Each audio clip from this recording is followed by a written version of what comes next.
Our heroes didn't get to celebrate their victory for long. The Red Wuku clan, which had disappeared after attacking Wei Cheng's village, suddenly reappeared in the south of the province. Teams led by the warrior in a white mask swept through the helpless villages, leaving behind only smoking ruins and mounds of ash.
Why the Wuku came here.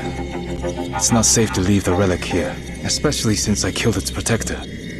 I'll take it with me and show the others.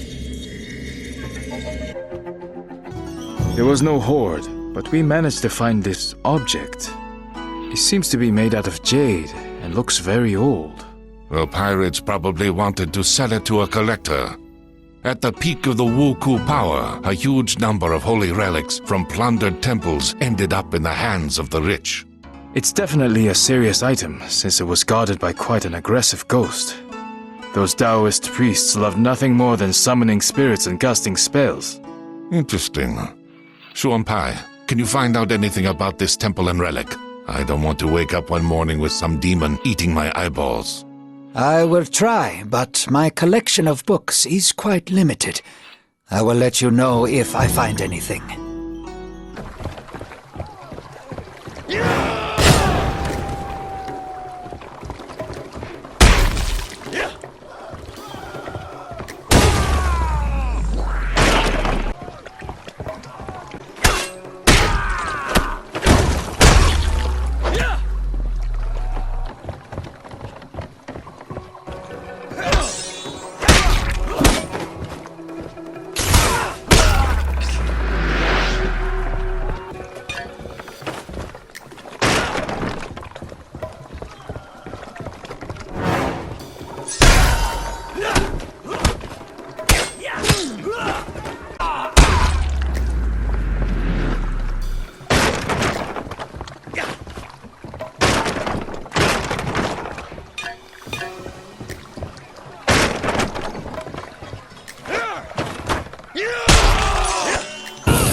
got the last ones.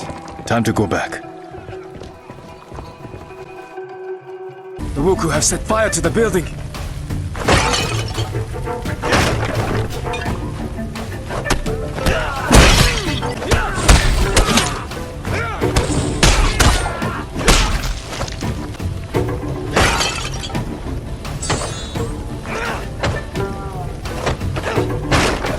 Are you okay? Yes, thank you for your help. The Wuku appeared out of nowhere, so we didn't even have time to lock the gates. They burst in and started killing, raping, and pillaging, and locked up those they didn't kill. They decided to burn down the Tulu and everyone inside before they left. We have to help the others or they'll burn alive. Run outside and hide. I promise that we will save everyone.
Listen up, everyone.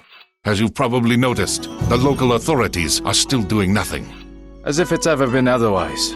That's true. However, we have received a letter from an official named Wang Taixin.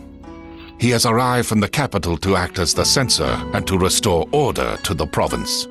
His powers are still limited, but his spies have discovered the location of the Wuku base. It is in a coastal cave not far from Wei Cheng's village. They have been hiding right under our noses this whole time. We must go at once, before their leader eludes us once again. I know the cave. We'd often climb inside as children. Not many people know that it has two entrances. A large one from the beach, and a tiny one from the opposite side, which leads to a subterranean river. It's pitch dark in that part of the grotto, with little space and sheer drops on either side. The path is nearly impossible to spot from the inside, and the Wuku won't know about it. We can storm in through that entrance and use the element of surprise. A good idea, but such a plan won't work. Considering how narrow the cave is, we will be like fish in a barrel if they spot us too early. Let's do this instead. I will lead the main group in from the beach and engage them outside, drawing out their main forces. Meanwhile, you and Shuan Pai will slip in from behind and set fire to their ships. This will cause a panic, and we'll then use all our strength to force them back inside the cave. Excellent plan. Let's go. Shuanpai, are you alright? It appears that the pirates found out about this passage and set a trap in the water. The blade has gone straight into my stomach. Damn. I must call for help. Maybe the others haven't launched the attack yet. I'll be alright. You can do it.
are, you bastard!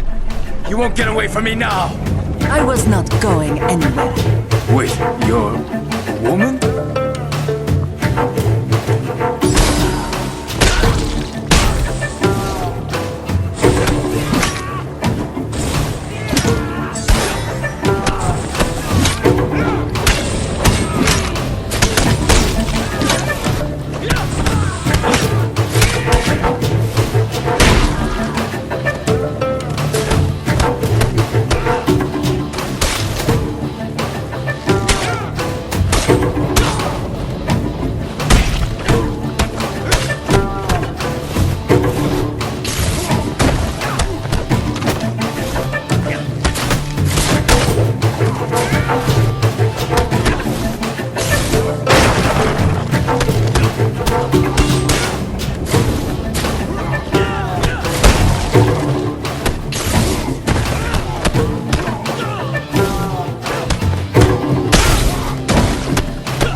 I am sorry for burning down your village.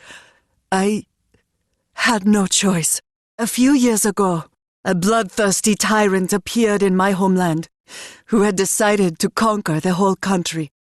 My father stood against him, and fell by the walls of our castle, together with our whole clan.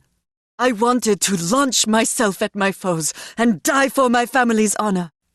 But I realized that if I died, so would the memory of our clan. I gathered a handful of samurai most loyal to my father and went into exile. I swore that one day I would restore our clan. A fascinating story, but what does it have to do with the murder of hundreds of people? Your deaths were supposed to pay Fudo for the resurrection of my clan. Forgive me, father. I have failed.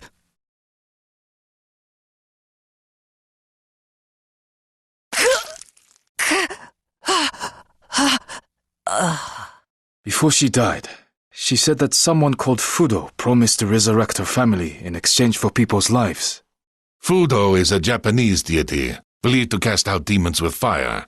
I have never heard of people making sacrifices to him, especially human ones.